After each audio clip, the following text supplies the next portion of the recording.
So, kayfabe, everyone, before we begin episode 32 of the Wrestling Nerd Broadcast, we are recording this on a Thursday night, the night before AEW Rampage in Chicago at the United Center. So, Mr. Graphic Man, a.k.a. me, did CM Punk debut at AEW Rampage?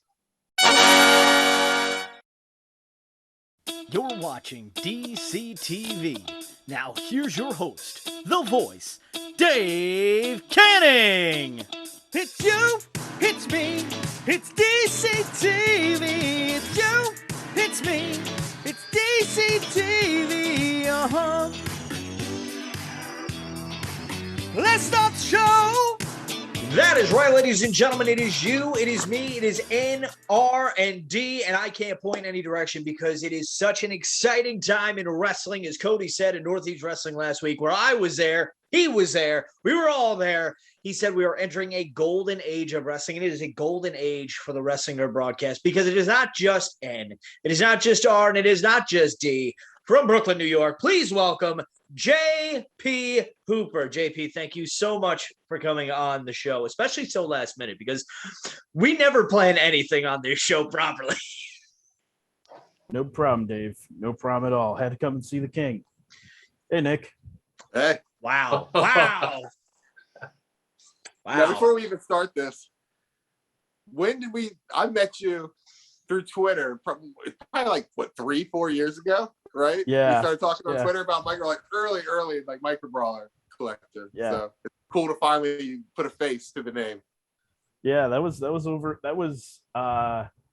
were two X-Pacs that showed up on eBay, and you got one of them, and I got outbid for the other one.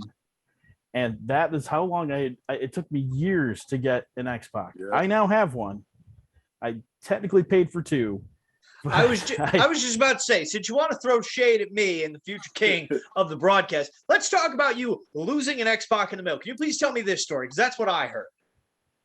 So what happened was I bought a Lucy one. How much? It was 400 something. Oh, yeah, that hurt a little bit. Ooh. And UPS said, "Oh, it's delivered." Well, I make sure I'm home from work. I sprint down to the front door. Nothing. I look at the neighbors. Nothing.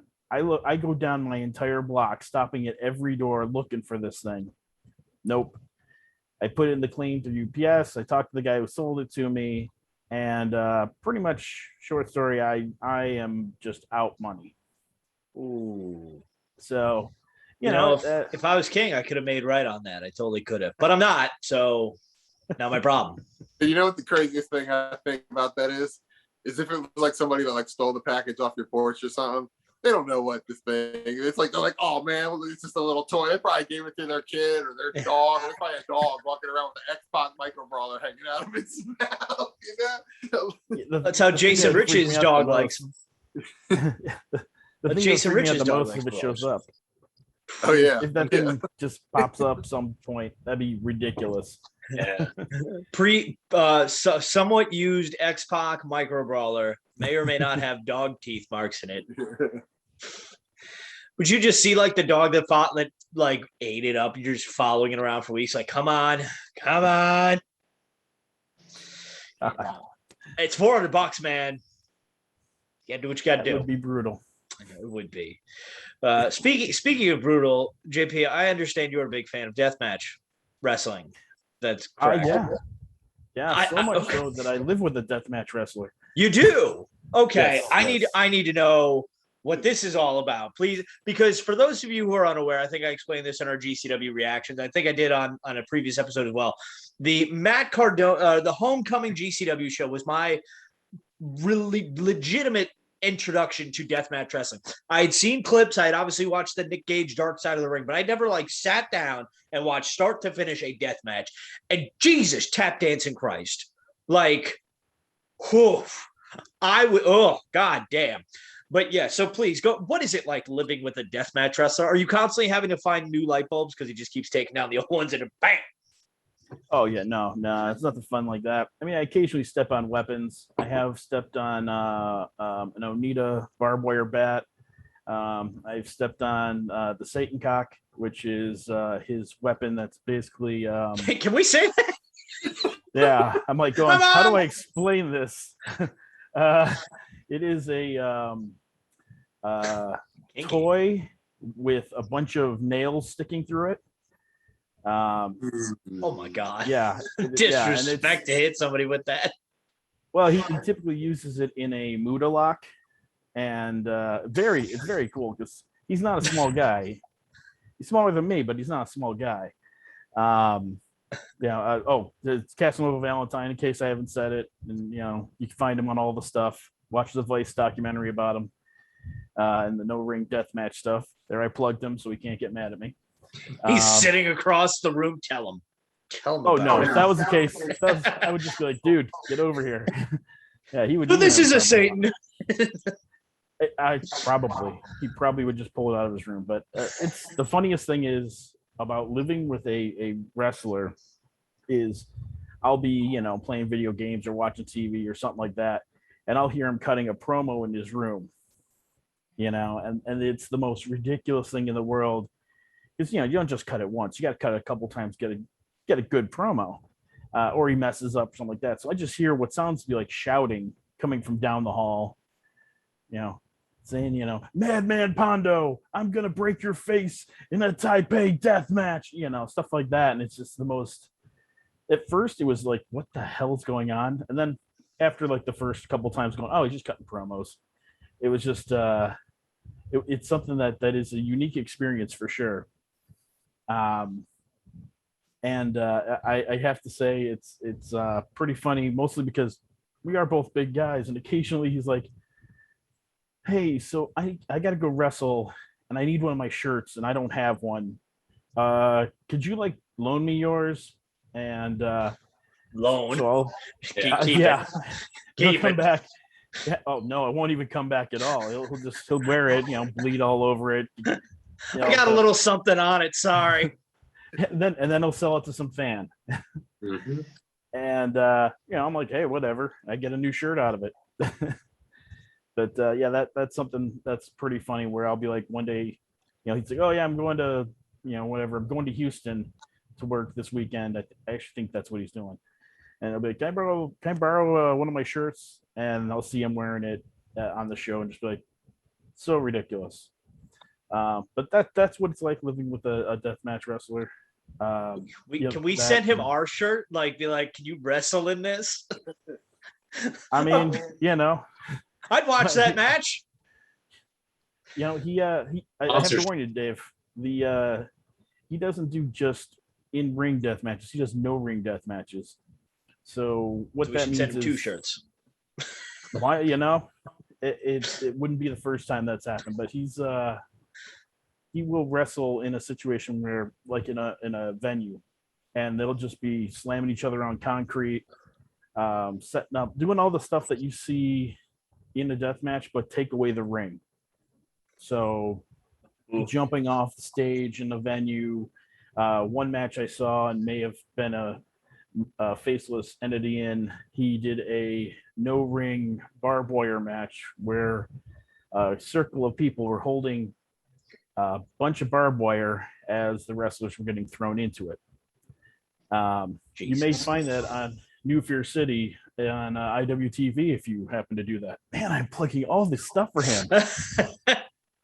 Go to his store at Pro Wrestling Tees. Question. The shirts you're talking about, he borrows these shirts. Have you got to sneak something in a shirt like you won't notice the back? Something embarrassing, like kicking me. I don't know. Well, they're his shirts. Hi, JP. Yeah, they're his shirts, and I've thought about that. I'm like, if I made some merch, I could easily be like, here, wear this, and that would be pretty funny. I should make shirts. Yeah, I don't have a shirt guy right now, but who knows? So, like, too, does he practice any moves on you, like living with a wrestler? I mean, so the one thing that happens, it's not that moves don't really get practiced on me per se, but what'll happen is like, because I watch an insane amount of wrestling, like I literally watch it every day. You know, today's Thursday, which means Two Impact. screens. There's also sometimes I'll do that. Sometimes I'll watch it where I'll watch one and then just watch the other. So I got a pretty good idea what's going on most times because I don't watch regular TV. What's that? So what'll happen is like I'll be like, oh hey dude, I was watching this match and it's something that you should check out. And sometimes it's, you know, the latest Masada match. Sometimes it's, you know, something that happened on AEW. Sometimes it's something that happened in Japan. Most of the time, though, it's older matches. Like we were watching a bunch of Lou Thez matches and Gorgeous George matches, which you can find on YouTube for free. And you watch them and you go, oh, my God. Like Lou Thez would be considered a spot monkey now. Like people would like the stuff that he does now is still considered, you know, stuff that Cornette would hate. I mean, Cornette hates everything. Cornette hates this show, and I don't think you ever watched it. So that's just me. I am literally the person that Jim Cornette hates. I live in my dad's basement and I collect action figures. He hates me. And I think the Young Bucks are great. Come at me, Jim. Hashtag Jim Cornette in the comments. No. Hey, I've heard people. There's some people who have a crush on the guy. Supposedly, Margaret. A very Hi, Margaret. Loves her some man Jimmy to somebody. Cornette. But Please go. these matches I'll say, you know, we'll watch something and I'll be like, oh dude, that was really cool. Like we were watching a bunch of Jake the Snake matches. Because I'm like, dude, your promos are great, but you know it'd be really great. Jake the Snake is one of my favorite promo guys ever. So we're watching some of Jake's old matches, and we were watching I think it was Jake versus Macho Man. And Jake, you know, his DDT is the best DDT ever. Like it looks different than everyone else's. It looks more devastating, and I don't know how he does it. But we were watching that. Next match, dude goes out and calls the spot, does the Jake the Snake DDT. And it's kind of fun to have those little, you know, Easter eggs in a match where a spot that you've been talking about gets added to a match. Or he was working No Peace Underground and did a spot where did the Cactus Jack elbow drop off of I don't know what it was, a seat or a ledge or something onto the sidewalk out front of the building. But you know, just boring deathmatch stuff, Dave. Do you is there a spot? So I'll be honest, like the basic thing for me is like when I watch like any like hardcore match or whatnot, and they break out that bag of thumbtacks, that spot will always make me cringe because I'm like, Jesus Christ. But like, is there anything to you? Obviously, you must be a little desensitized compared to me, but is there any like spot that would make you cringe in a death match? Like, ugh. Oh yeah, there's lots of them. But besides Cardona winning the GCW title, of course, the most hardcore. I wasn't upset about that. I thought that was a very interesting choice. And it got everybody looking at deathmatch and talking about it. And you know, as much as the MDK peeps are and GCW peeps are, you know, getting all upset about it, it's like that brought eyes and money to that promotion, which allows them to bring in Minoru Suzuki, John Moxley, some of these other bigger names to do these matches. So I think it's a good thing. I understand you're supposed to hate him, and I'm okay with that. You know, that he's doing a great job with that. Love Cardona. But like, yeah, like you said, like I don't watch deathmatch. I never sat down and watched a start to finish deathmatch, but I did Saturday and Sunday night because Mark Sterling's that big of a draw. And it's like, to me, and I'll say this, there was what at Homecoming, like 4 death matches, 3? Because I know that like what, that 23-year-old kid from like England who like fought in Japan Friday night and then fought Cologne Saturday and then fought somebody on Sunday, something like that. Mm-hmm. I'm like, so compared to those matches, this is just my blind eyes.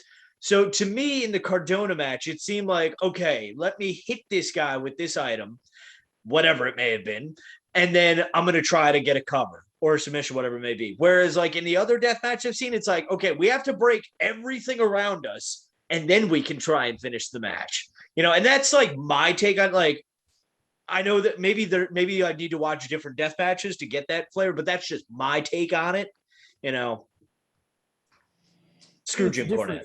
Definitely a different thing. The psychology is different, and like you're not going to see Alex Colon do the same thing that Matt Cardona does. It's not the same story. Colon's going to use 1,000 light tubes, and he's going to hit that Spanish fly, and those are his spots. He's got to do that. Where if you're looking at it from the standpoint of, I understood the story of the Cardona match versus the other matches on the card. Sometimes these guys, just get out there and they just hit each other with a bunch of stuff. And, the thing is that you gotta try to catch what the story is. And sometimes there isn't really much of one. But the thing is that, or they'll try to tell the story, like, say, through promos or their social media. Like, if you follow some of these guys on their social media, you'll know that, Kid Osborne is hated by everybody at No Peace Underground, and a lot of the deathmatch guys aren't a huge fan of him. The wrestlers themselves, kayfabe, they don't like him. He's a wonderful dude, and I hate him. But wonderful guy, love Kit, and he's a fantastic wrestler. He's also, he's worked Impact, he's worked these other spots. But the story of what's going on with him in deathmatch is told mostly through his social media and less through his in-ring stuff. Though with No Peace, they tend to let him cut promos beforehand, and it's very, very good program with No Peace Underground, and they're based out of Florida. It's a lot of fun watching some of that stuff, but I can understand how some people are like, I don't understand what's going on here. But you'll see that even with, say, some of the programs that go on with non-deathmatch wrestlers, bouncing around to different promotions, and you're like, I don't understand what the story is between, for example, I'm wearing a Danhausen shirt. Danhausen and Warhorse. What's going on with those two guys? What's the story there? Why is there a story there? And if you don't follow them on social media, you don't quite get the full picture, which sometimes is a blessing and sometimes is a curse. That is a very fair statement, especially with the way wrestling is bouncing around. Like I said in the opening, we're filming this on Thursday. I watched Impact beforehand. We saw somebody from NWA. We saw somebody from AEW. Was there anyone from New Japan on there? I guess Finjuice count. Yeah. Yes, we saw four different promotions on one show. So if you are not like watching with your head on a swivel, you're not going to be able to pay attention. Oh, and I thought completely off topic. Well, kind of on topic, but I thought of another thing that's cringier than the thumbtacks. I think it was Jimmy Lloyd. Is that his name? I think the guy. Yeah. When he put the syringe through that dude, oh my God. And then just pushes the plunger down. Oh, and it squirts. Oh God. Oh, I don't like when they take the big bundle of like skewers or whatever, and then Masada spot. So that particular spot is 100% Masada. That is his spot. Atticus Kogar has been doing it as part of his program. This is a great example of if you don't know about social media and then working different promotions, you don't really know about the Masada Atticus Kogar thing. The skewers you don't use skewers. The only people who are allowed to do stuff like that is G Raver has a tattoo needle spot like that. And Masada does it with the skewers. Kogar started doing it as to kind of perpetuate this program that they had, which very good program, and they still are letting that run where Masada and 440 are having a bit of a back and forth, even going as recently as the last GCW show where, that wasn't GCW, that was oh man, getting all the promotions mixed up. I believe it was Texas or Indiana. One of the deathmatch shows featured 440, and RSP went to use skewers in his match, and Masada ran out to beat the hell out of him. And of course, RSP knows better than to do that because RSP is a fantastic heel, probably one of my favorites on the indie scene. But still, you don't use Masada skewers unless you are willing to get beat up by Masada, pretty much. But that's one of those stories that if you don't watch all these different promotions and follow all the social media stuff, it's tough to know what's going on with some of it. But yeah, the storylines are there. So to kind of continue what you're saying, Dave, the stories are there, but they're hard to follow sometimes if you don't see the bigger picture. But as far as cringiest spots, probably something Jun Kasai did. I'm never a big fan of the barbed wire nets. No, I know exactly what it is. It was in the landmine barbed wire match, Terry Funk, Mick Foley, and I just felt so bad for both of them. They beat each other up, blown each other up, were bleeding all over. And Mick Foley said that he came home and his wife said, "What smells like burning hair?" And it was Mick Foley. Yeah. But yeah, that's that. As far as that goes, that's probably for me the scariest thing is, or the cringiest thing is seeing that kind of stuff where, you know, these guys are just killing each other and, you know, something goes wrong.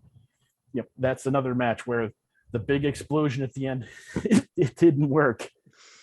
It was just as bad. I was just going to ask you that. As big of a deathmatch fan as you are, what were your thoughts on the exploding barbed wire deathmatch with Mox and Kenny at Revolution? Right? Was it? We paid for that, right? I thought was that on TNT match? No, that was on. That was a pay per view. Okay, yeah, TNT ain't allowed that. I think it was Full Gear. No, they had the lights out match at Full Gear in 2019, I think. Okay. Yeah. So I thought that match was great. I understood where it was coming from. You know, I tape traded when I was younger, and I got a lot of FMW matches where you'll see Onita. You know, it was what was in the back. Is, you know, the back of all those you know, Wrestling Observer News or PWI magazines where it was like Japanese deathmatch craziness. And so I would tape trade for some of that to see just like what was some of it, you know, because I wanted to see the Terry Funk matches and the Mick Foley matches. I was a big ECW fan. But at the same time, you know, to be fair, I'm not just the deathmatch guy. I mean, I literally watched a gif of Suzuki and Mox throwing forearms at each other for a half hour, thinking it was the greatest match ever, then realized it was a gif.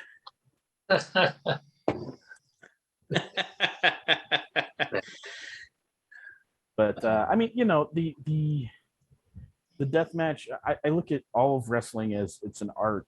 It's and you're telling a story, but you're telling a different story. You know, the Mox Suzuki forearm fest is telling a different story than your Cardona Nick Gage match, than your, you know, Masada Kogar match versus, you know, your technical masterpiece like Peck, Macho Man and Steamboat. They're so different as far as what they are that it's hard to say they're the same thing. It's like saying, oh, well, they're a painting. Is that comparing the Mona Lisa to a Picasso, to a Salvador Dali? It's something that I look at and I go, I can understand how some things aren't for everybody. That's not to say though that I don't, you know, I don't want blood occasionally. I absolutely love it if it's done right, or if it's a Cody match, because, you know, he's got to bleed. It's gonna happen. It's Wednesday. Yeah. You know what that means. Do you like, so obviously big deathmatch guy. Do you have a what would you say is like, okay, so I think I asked this last week, so it's a two-part question. So like I've said that my favorite match of all time is Undertaker versus Shawn Michaels at WrestleMania 25. That's what I think is the greatest match of all time. My favorite storyline with match is CM Punk versus John Cena at Money in the Bank 2011.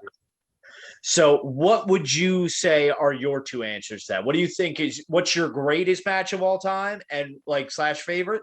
And what is your favorite program match of all time? Very easy. Very easy. Greatest match of all time is not the one that most people pick, but I go with Shawn Michaels, Bret Hart, Iron Man match. Oh, Jesus. I remember watching it with my father, and he just watched and says, because he didn't watch wrestling. He's like, I don't need to watch anymore. That was it. That's the best match ever. But I had to take my favorite program has my actual all-time favorite match in it. I can't just separate the two. My all-time favorite match or program is the Okada Omega program, because the two of them showed something. Meltzer's giving them 900 stars, whatever. All I know is I'm watching this stuff and I'm going, there's nothing better here. They're telling a fantastic story. They're going a half an hour to an hour, and I don't notice it. I also think that, a really good match puts doubt into your mind. You go, could this guy win? Like, I think of the Fuego del Sol versus Miro match. He hits 4 tornado DDTs, and for a second there, you go, Fuego's going to win this. Oh my God. That's it right there. If they can hit that point where anything's possible, that to me is a fantastic match. And that's where really the magic of wrestling is in that moment where you're just in it. You're just so in it. I think of All In, Cody taking on Nick Aldis. Not the best technical match on the card, but that crowd, they lived and died with that match, and you could feel the energy in that arena. And I don't even think it was the best match on the card. I just think that as far as the way the crowd reacted, the way the match went, the story they were telling, it was the best. But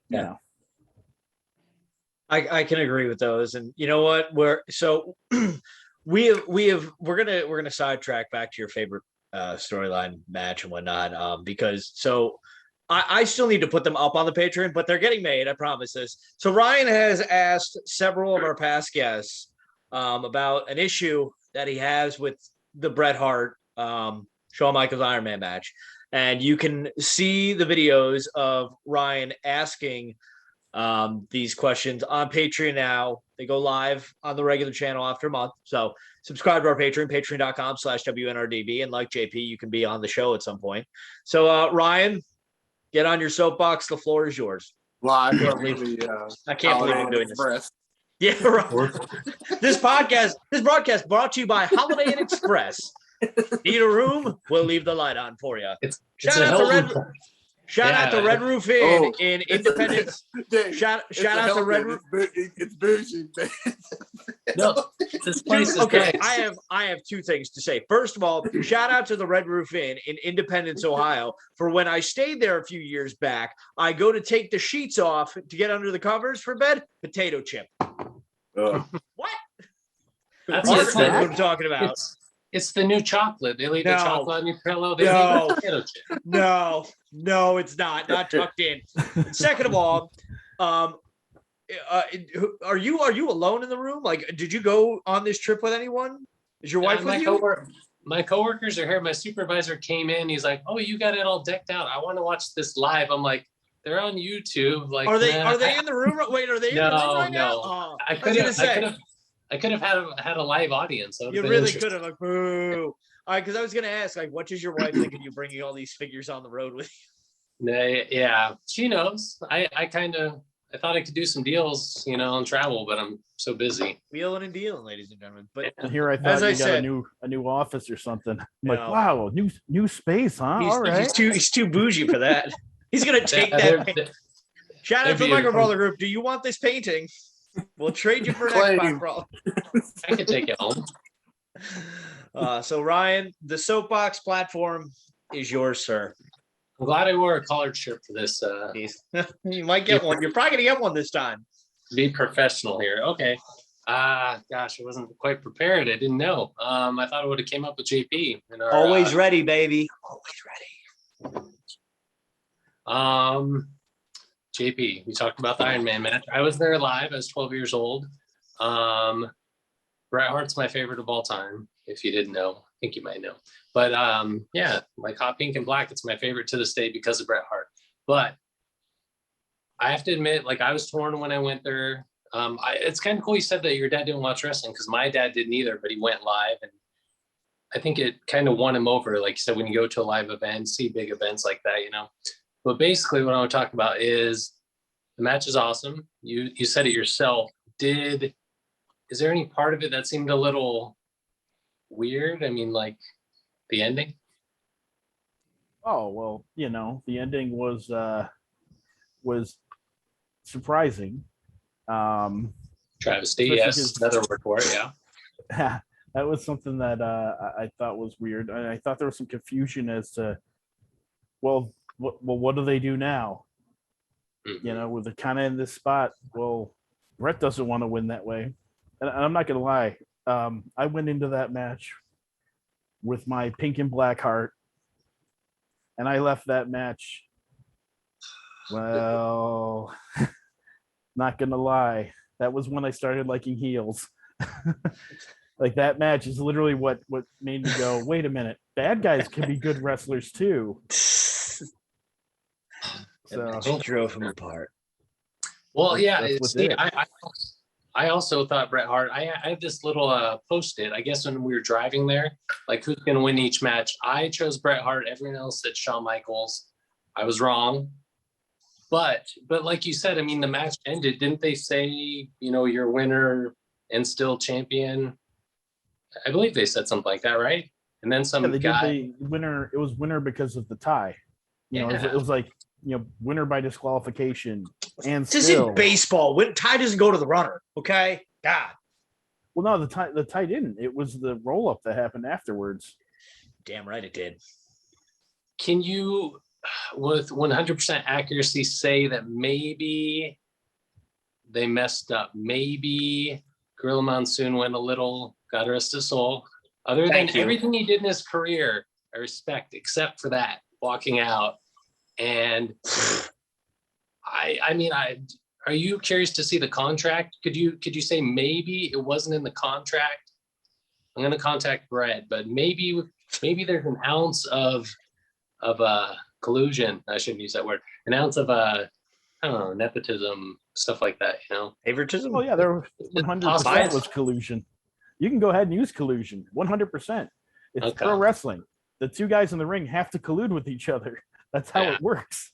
I was afraid of the future No. guests getting mad at me. That's all. I don't want to use. I don't think that I don't think Brett got screwed there, because if Brett got screwed there, he would have lost his mind like he did a couple years later.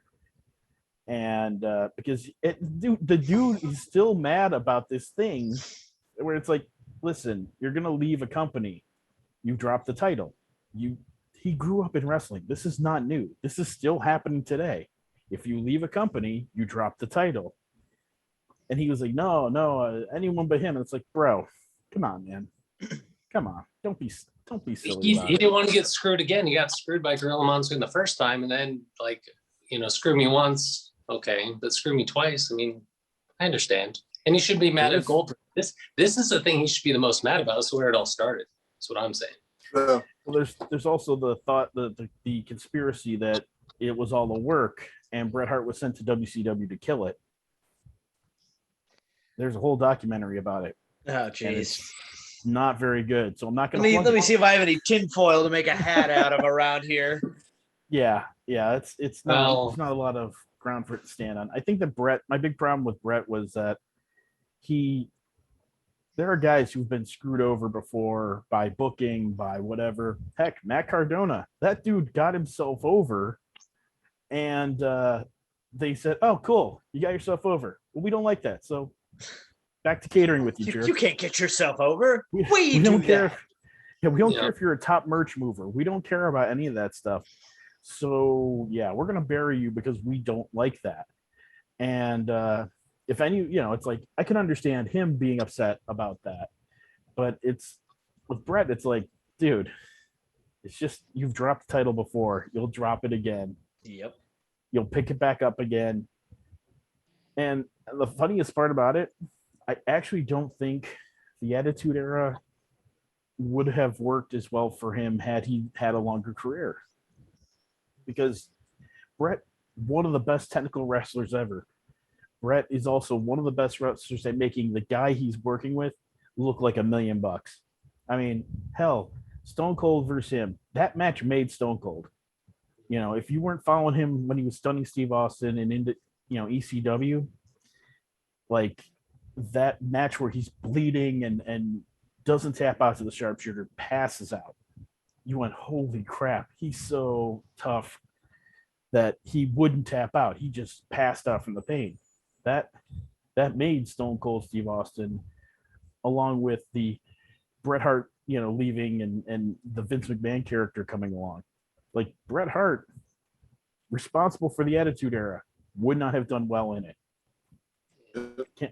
I completely agree with that because I'm sorry, and I think I've said this before. Bret Hart, like you said, one of the best wrestlers, character-wise, completely boring. I'm sorry, someone had to say. I'm sorry, Ryan. I know that breaks your heart. Safe to say that you're not going to sign Ryan's petition.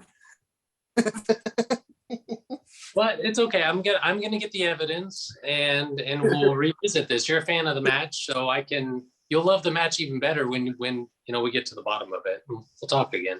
To get to the bottom of it, let's bring up the big scoreboard. Excuse me, grand editor of the broadcast. How many signatures does Ryan have on his clipboard? Oh, you hate to see it, baby. Wow. Yeah. Hey, put me down for a maybe then, Ryan. No. You've already made your decision. You can't go backseat. No backseat. I'm just no backseat. I'm interested in the truth. If the truth is out there, royalty rules, no backseats. No backseats. What? Nick, what did you say about that? I didn't hear Nick say anything about that. Wow. First of all, watch your tone, young man. I'll fight you in a death match. Arthur Ashe Stadium, okay? There's a lot of parking lots out there. We can have a no-ring death match. Think I'm scared of that just because I cry when I get a paper cut? I'm afraid of nothing. Nothing. Except maybe I don't want to die. I always say I'm like, I fear no man, but I fear a lot of women. Well, duh. Yeah. Hi, Mom. But so that being said, we will move on to our top 3 Tuesday. And our top 3 Tuesday, we allow our guests anytime we have one on here to choose our top 3 Tuesdays. JP, what have you chosen for us again? Because I totally forgot. Just micro brawlers, top 3 micro brawlers you like to see made that you haven't seen made or anything like that. Okay. And do you want to go first or do you want to go last? Oh, I'm going to take the guest route that every guest takes. I will always go last. Okay. All right. Of course, if one of you guys steal one of mine and you know which one, I'll be mildly disappointed in you. Oh, don't you just hate when somebody steals that answer at the last minute? Aren't you mad that you call? Are you upset that you called me Baron Corbin now, Chief? Huh? I borrowed $20, by the way. Anybody? Cash at me $20. Great. It's all this. All right, so Nick, we will let you go first. And the rule for us will be that we cannot use a brawler that we have used in the past. So I can't use Doink the Clown, for example. I don't remember who I used in the past, but I'm going to try my best. We'll see. I'm trying to think of random ones too. Well, I'm going to start with, I've seen a lot of pictures of his new action figure, the Mattel figure that came out, and it made me think a Bam Bam Bigelow micro brawler is a must. Okay, think I like it's just that. be very toyetic, tattoos on the head, everything. Yeah. And What then year? talking about FMW in this pod earlier made me think that maybe like an Onita would be cool with like a cigarette hanging out the mouth and like a leather jacket. It's pretty cool, something different. And then finally, I think it's a must. Maybe even give it the Macho Madness treatment and do like a multi-drop in one day. But Ric Flair, free agent now, got a pro wrestling tease. Before we go any farther, was it Ric Flair in the photo? God, I don't think so, and I hope not, because I've ridden the LIRR before, and I would stay clear away from there. Not the most I hope disgusting it thing is I've seen him. on a train. I don't think Ric hope it Flair is. him on a jet, just because it would be just something to add on to the legend of Ric Flair. Could you see Ric Flair doing something like that? Absolutely. Absolutely. But in the LIRR, though, I mean, you're from this Oh, city. it's a Like, private jet, man. no, man, that was the LIRR, that picture. The Nature Boy. I've seen those seats. That was on the Yeah, no, I don't think LIRR. Yeah, Ric Flair. Woo, doesn't like woo, that. woo. He's not going to ride the LIRR. That's for No. people going out to Long Island who are drinking Yeah, seriously. or going to drink. He's too busy doing insurance commercials right now. Just do you want to take financial advice from Ric Flair? Let me tell you about a reverse mortgage. Woo! So have you given 3, Nick? I totally forget. I know you said Onita. Yep, I I know you got said mine Bam right. Bam. And who's the Oh, third Bam one? Bam, Onita, and Ric Flair. There we go. A Yes. Macho Done. Madness, seven different attires in one day. All right. Flair drop. So Ryan, who do you have? I don't like the stipulation. Just feel like Bret Hart here. I want to pick the 3 that I've always wanted. Okay, I'm just gonna say the first thing that came to my mind. Magnum CK, my man crush. Love the guy. I think it'd be awesome. Be the big robe, kind of Macho King style, big robe. I'd love to see it. We've been talking about Marty Jannetty a lot. Classic rockers, Jannetty came to mind. He's the man. Cowards diving through windows. Yeah. That's such an influential moment. I mean, like NWO starting and that probably, and then Hogan tombstoning, or not Hogan, Undertaker tombstoning Hogan on his head. I think those are like my big 3 moments as a kid that, like you said, where it was crazy real, just mind-blowing things. And then I was thinking ECW guys, but the first one I wrote down was Jared to go with the RVD. That'd be cool. Yeah. Definitely. For that. All right. Definitely. So my top 3, I was trying to think of this. So number 1, I'm going to go with the newest member of the All Elite roster. Hopefully he's in a future crate, and that is none other than Fuego del Sol, because awesome guy. Met him at Northeast Wrestling's WrestleFest. And I told him, I was like, dude, I legit cried watching you get that contract. And I was just made fun of during it. So, but let's go number 2. I would like a Kona Crush. So I thought Crush was the man. And then number 3. This is one of the most extreme violent matches I've ever seen in my life. It was Extreme Rules 2013, maybe 14, I forget. But it was on the opener, and it was WLC, everyone. Such a good match. Such a good match. And you know what, ladies and gentlemen, I may have lost my crown. JP has been referring to me as Baron Corbin down and out. And we all know what brawler he wants so badly. And that man was in this match, and he almost stole the show. And that is why I'm going to go with my 3rd brawler. None other than El Torito, baby. The winner of WLC at Extreme Rules. Oh, I think that would be great. You get Los Matadors in there. I think it's perfect. So that is my top 3, everyone.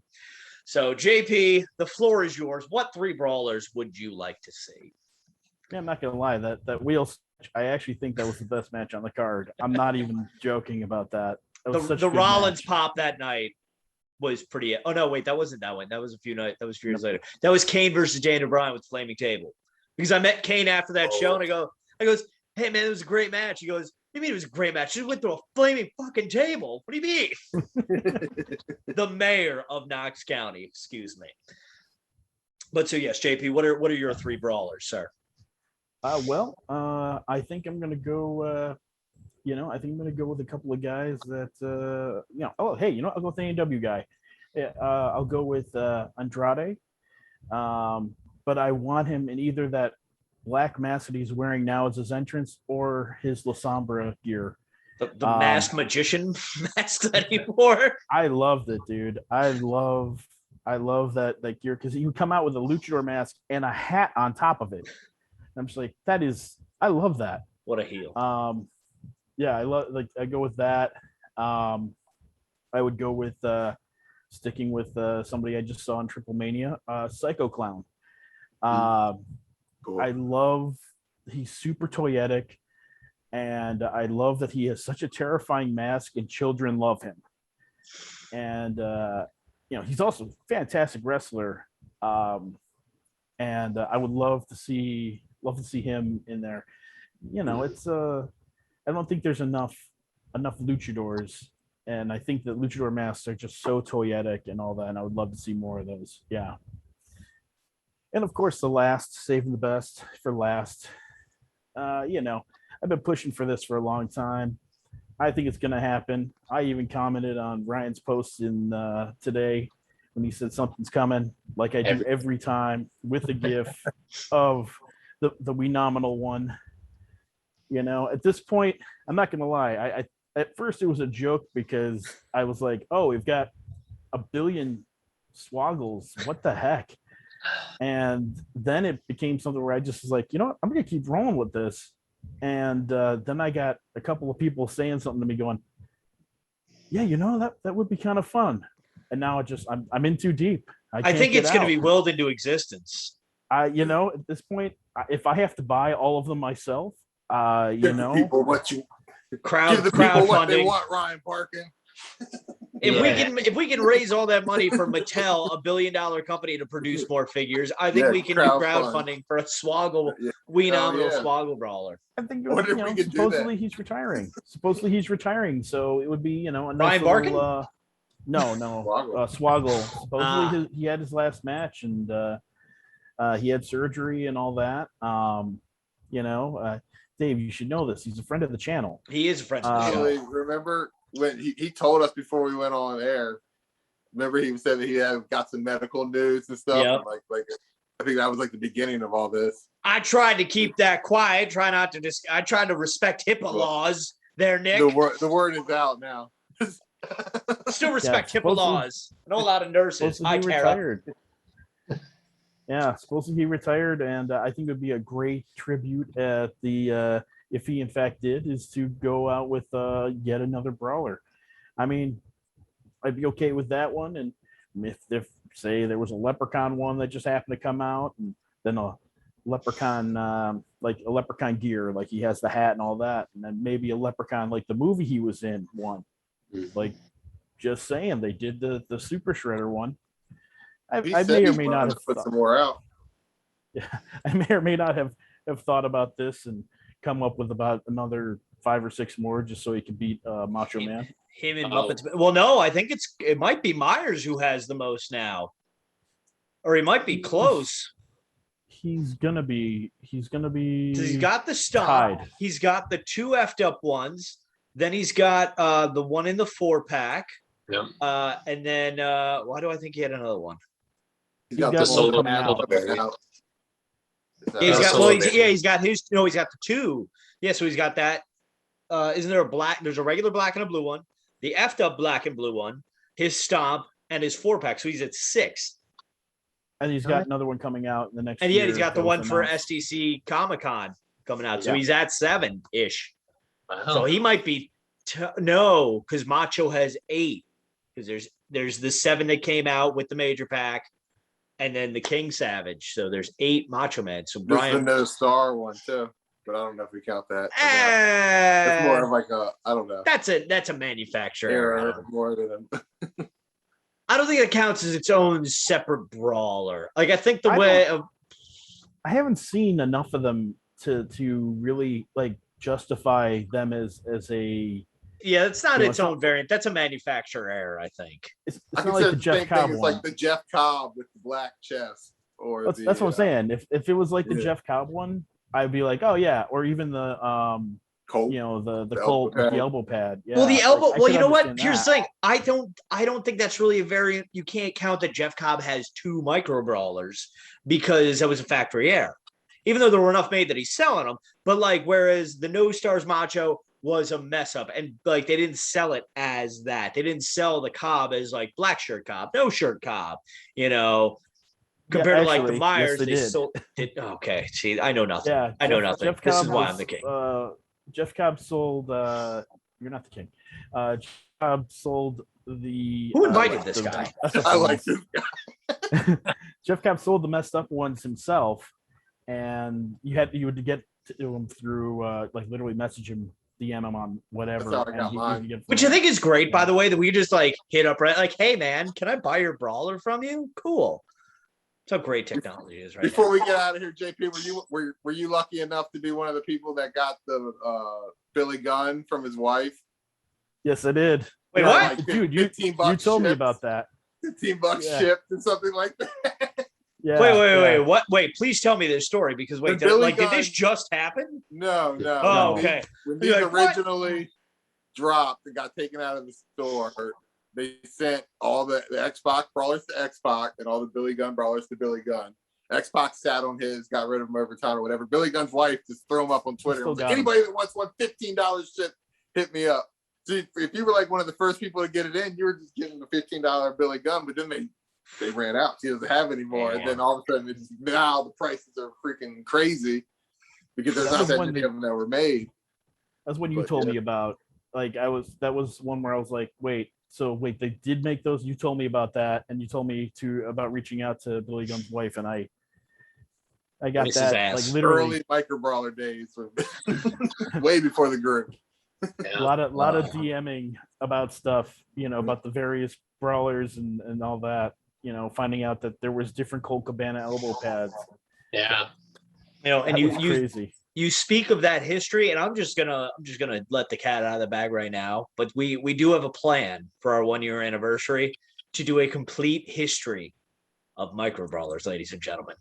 It's going to be a really long day, but we're going to do it. Volume 1. Yes, yeah, we're going to have a cutoff point at some time, but we will go through. Like, remember how Cardona and Myers and Sterling sat down with all the Hasbros and all the LJNs? We're going to do that. Not for several months, but we're going to do it eventually. But so, yes, leave a comment below on who you want as your top 3 Tuesday in the comments below. I'm sad. JP, you're going to have to comment anyway that you want a Weenomenal One in the comments, just keep the tradition alive. But yes. I do. So yes, let us know your top 3 Tuesday in the comments below. While you're down there, make sure you like this video, share it with your friends, and of course, smash a like tube over that subscribe button because clicking it is not enough, ladies and gentlemen. But after you break that like tube over your computer, laptop, or smartphone, click subscribe because light tube's not actually doing it. JP, do you have anything you want to promote or I do. Oh, go for it. I got all my stuff to plug. Go for it. You plugged everyone else's stuff, may as well plug your own. Hey, it's what I'm here for. Also, you want to check out this podcast, get the shirt, get the hat. Dave has the original. Get that stuff. Bear and Dave, we got it. So you can follow me on Instagram. I'm JP Hooper. I basically do 1 million hot sauce reviews, like seriously, and I even have a couple of wrestler ones. Yeah, that's Eddie Guerrero right there. And you can also follow me with my paranormal YouTube show at Metalhead Mysteries on YouTube. That's Mysteries with a Z because we spelled it wrong. It was funny, and then it became a problem. But follow me at those things. So I am on all the socials as pretty much JP Hooper if you want to stalk me on those things. Absolutely. And we will know by the time this comes out if what is coming from Chicago with Ryan Barkin, if it is in fact Phil Brooks or if it is the Weenomenal One. So yes, make sure you Give people what they want, Ryan Barkin. Yeah, give Why me not both? give me my crown back. That's what we want. Sign Okay. that petition. let's see. You know what I want? I want to get my car fixed. My check engine light came on today. Rough day. Okay. Got to take it to the shop. It's ridiculous. But that's why I need you to buy our merchandise at prowrestlingtees.com/the Wrestling Nerd Broadcast. And that is nerd spelled N-R-D. You want to check out our Patreon, which JP is a very valued member, patreon.com/WNRDB, which you can see the videos of Ryan failing to get his petition signed from other famous people for his Brett rematch. Yes, and make sure you check us out on Facebook, facebook.com/WNRDB. Twitter at WNRDB. We're contemplating making Instagram because people keep asking me about that. I don't know why, but so that could be coming soon. Who knows? So yeah, I think that's everything. Patreon, Pro Wrestling Tees, social medias, follow JP's stuff. And yeah, so that's going to do it for this episode of the Wrestling Nerd Broadcast. So on behalf of myself, the future king, not Vern Corbin, the current king, Nick Carpenter, we bow down to the founding father, the micro brawler scholar, Mr. Ryan Crossley. And of course, our guest this week, you are not Josh Alexander, my friend. Of course, our guest this week. Nick Gage, right? Nick Gage. Pizza, that's way better, bro. Our guest this week, JP Hooper. So on behalf of everyone, we thank you for joining us. And until next time, on behalf of us all, don't forget to tell your mother you love her every day because like Kevin Durant said, Mom, you're the real MVP. Good night, everyone. SCU, and God bless America. Good night, everyone.